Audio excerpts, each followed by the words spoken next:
Hello and welcome to a brand new Player2 Plays. My name is Paul James and today we're playing FutureGrind. Now this is the first time that I personally am capturing a PC game. I get up on my high horse a little bit and I kind of take the piss out of PC gamers, and rightly so. You're an interesting bunch. But here I am.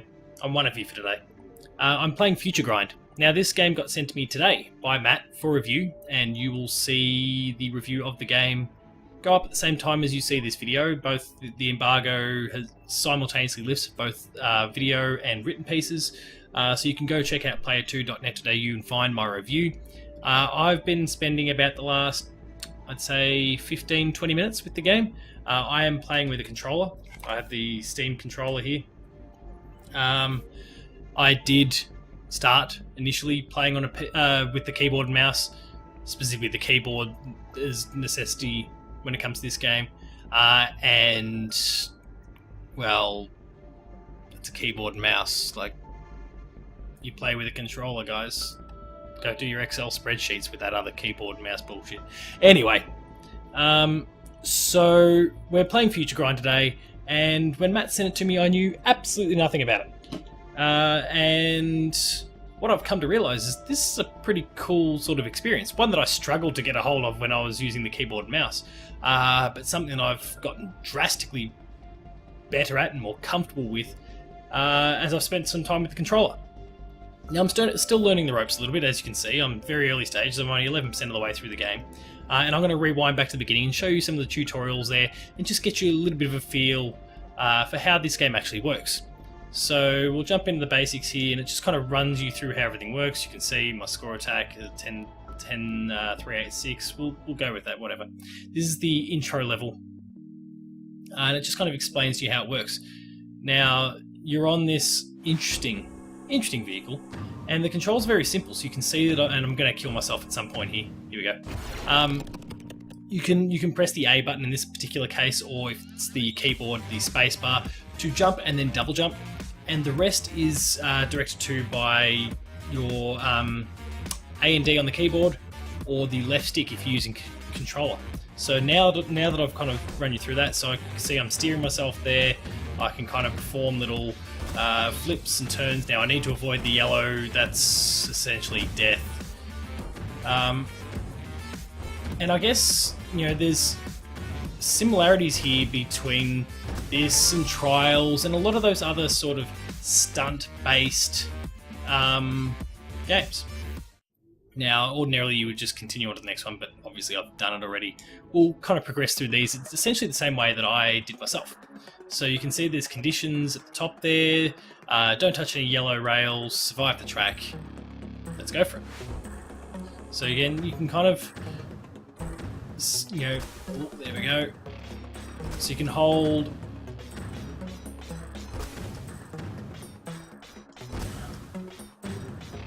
and there we go. Now, how to get some of these ridiculous scores, I've no bloody idea. Like, some of the numbers they're asking me to achieve are ridiculous. I don't get it. But they kind of, so that was danger, and they talk about the yellow grind rails. We need to do an undergrind here, which you'll see in a moment. Oh no! Whoops.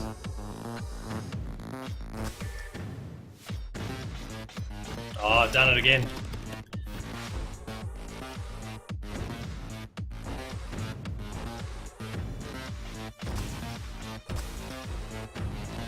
So an undergrind is just holding on to the bottom end of a rail. Your momentum kind of shifts a little bit whether you're tilting backwards or forwards, so you are going to get some natural physics essentially taking hold here when you're rotating backwards or forwards, and that does have a bearing on your traversal and your momentum, and maybe you're on track to overshoot a particular rail. Start rolling backwards, and that, you know, potentially isn't the case.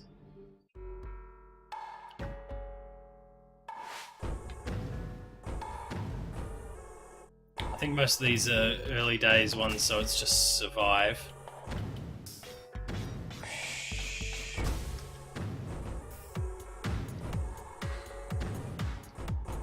There was some hang grinding there, which was good.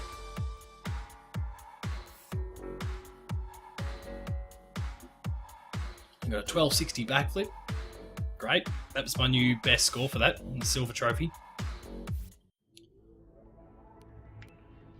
And then some high scores in, so they get you to do a hang grind, which you saw me just do a moment ago, grind purple rails. The challenges kind of get increasingly difficult. You can see there's a little bit of story around this whole thing. There's a little bit of banter and dialogue going on between this Ada Greenwall and you, the player. Same idea here, you can see her again. So we'll jump into Cakewalk, which is the one that I've just most recently been messing around with, and one that introduces some new mechanics. And you can see just from the picture here that we've got some pink and blue rails, and what you'll notice is that I have one pink and one blue wheel, and should the opposite colour, so blue touch pink or pink touch blue, that's it, I'm cooked, I'm dead. So let's jump into the score attack here, and you'll see how that works. So you can see, look, notice I've got my blue on. Now if I just go boom, that's it, cooked, it's over. Now, so much depends here on how eager you are to chase your higher scores.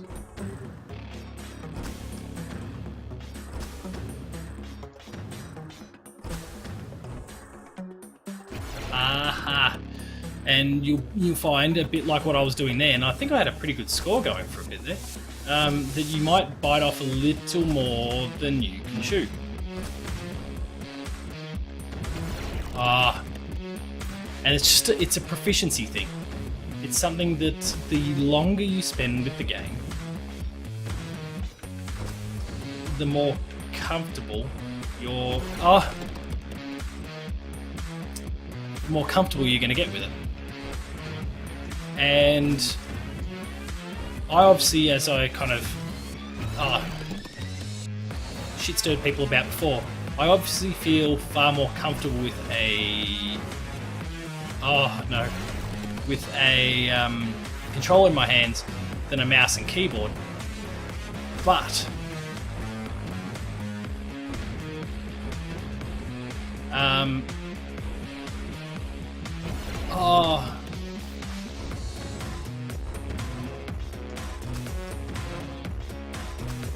at the same time, your confidence will build regardless of the method with which you choose to play the game. 81%. Final score 10,500. Like, already going to smash my previous top score.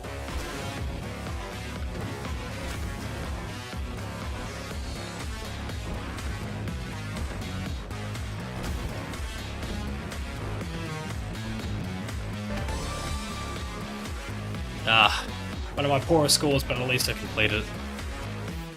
So we'll leave that track. I haven't done this one yet. No safety net. Don't touch any white rails. Okay. Yeah, the white rails are kind of your bailout, so it's going to require a little bit more care. Now, my first playthrough, I'm typically just focused... let's just kill ourselves there. I'm more concerned with making sure that I just complete the thing, and then I'll come back and address some of the additional challenges and see what I can do score-wise. Because I'm not a big score, high score guy. At the best of times.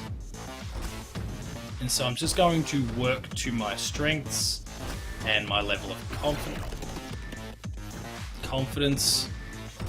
As you can see, I'm still kind of getting my head around the rotations and making sure that I'm landing my pink where it ought to, my blue where it ought to.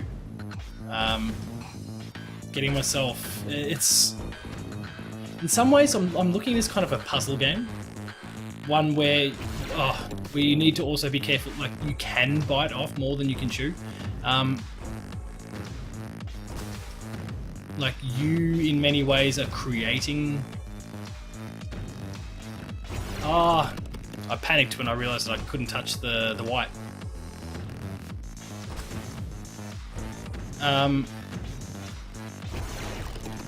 When you've got to weigh up how much you are going to go for, what is too much, where's your limit, and then ensuring that you safely land afterwards. And keep in mind, I haven't actually completed this one yet, but no real excuse for this miserable performance so far.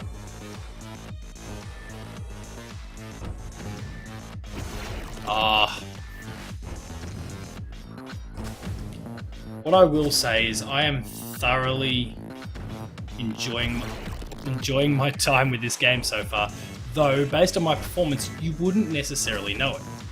What I am enjoying is that the punishment for failure is not significant.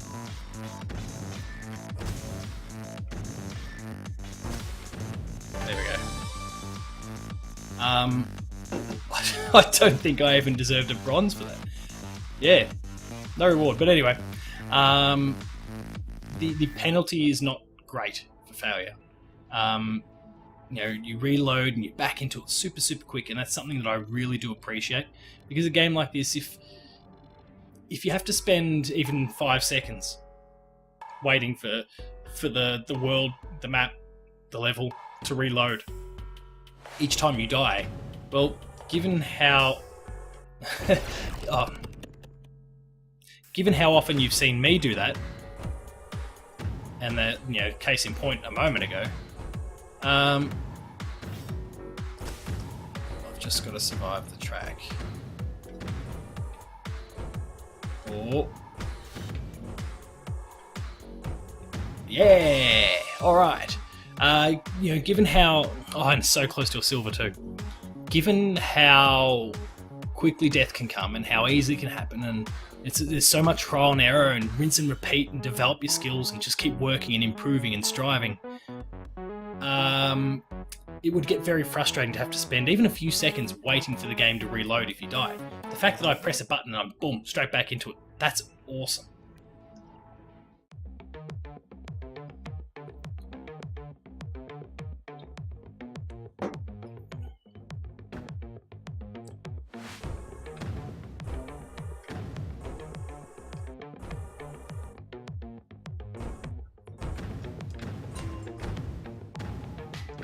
Oh, panicked.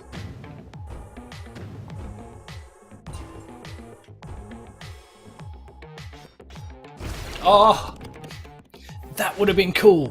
That would have been cool.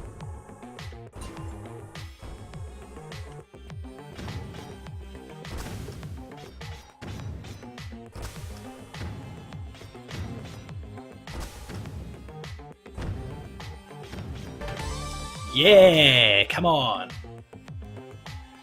And we'll try the last one here, the Ocho. Build an 8 times multiplier. I don't even know how I've been getting multipliers. So this will be interesting.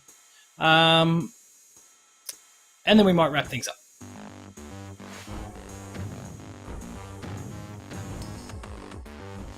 Oh, alright, I'm not getting the multiplier that way. Oh, dearie.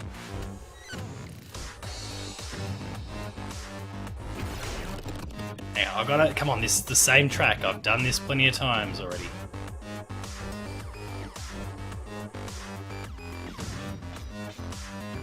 Oh...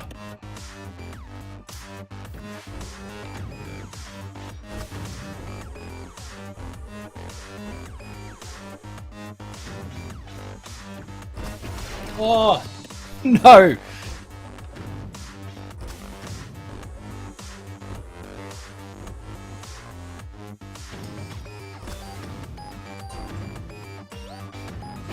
Oh, and that was my 8 times multiplier too, come on!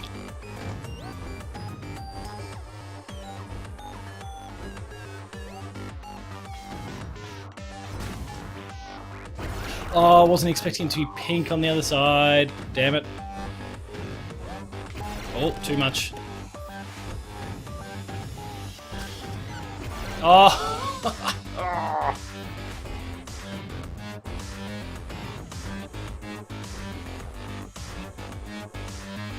can't even blame it on playing on a PC. I'm just shit.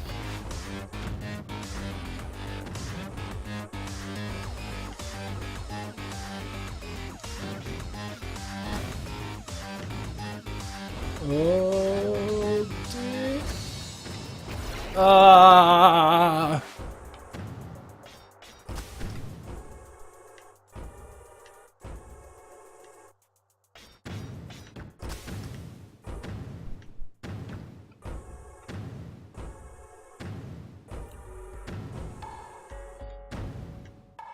Oh, landing on a white meant that I lose the... Alright. Oh. Whoops. Okay, so landing on a white means that I lose...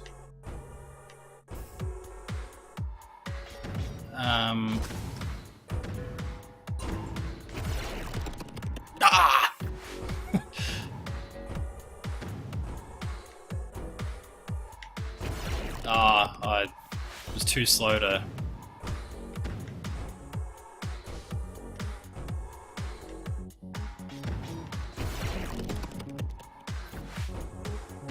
Look, I must say, the tunes, in a game like this where you die and die regularly,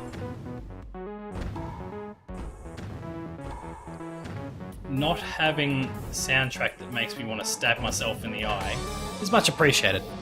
There we go. We completed the Ocho. We, of course, didn't get a trophy, bronze, silver, gold, any of those, because I'm a hack. But that has been a little stint through FutureGrind. You can see that we've got some other modes here. We've got the hangar, and that basically allows you to go back to some of those other tracks from before. We've got the practice track, and then you've got some different bikes that you can use.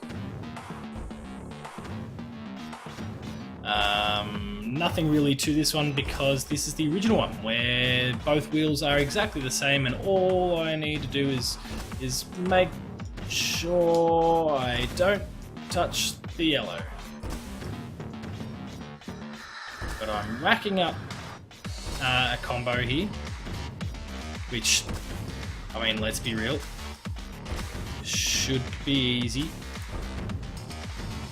because it's very consistently paced here, and I don't have to worry about getting my colours right.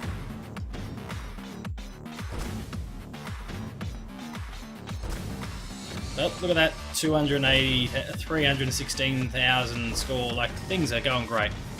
Okay, let's wind this up. Boom. Leave the track. So obviously that's fairly straightforward in the end. Grind Pedia, so you can kind of learn about the rail colours and all the different features there, options, and obviously you get the choice to leave. Now, I'm going to spend a lot more time with this game because I, as I said before, am responsible for reviewing the game for Player2.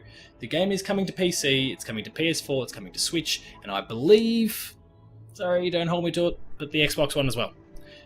The game is not far away now. The embargo lifts very soon. Please, again, be sure to go and visit the website, player2.net.au, where you'll find my full thoughts in a review for the website.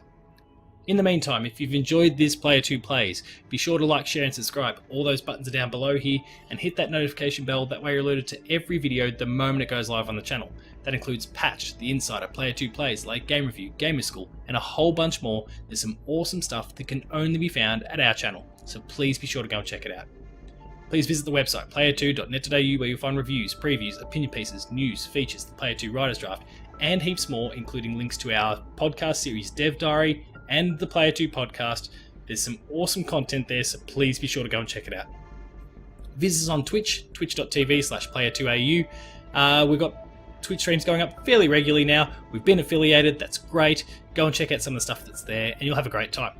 We're also on Patreon, patreon.com/player2au, and consider kicking a few dollars. At the lower tiers, you get early access to episodes of this, Player2 Play, well, not so much this, we're embargoed, but shows like this, Player2 Plays, Patched, and a whole bunch more. There's some awesome stuff there, so please be sure to go and check it out.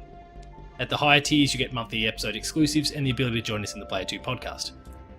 For rolling updates, you can find me at Paul James Games on Twitter. The website you'll find at Player2au. And for now, that's been FutureGrind. I hope you've enjoyed it.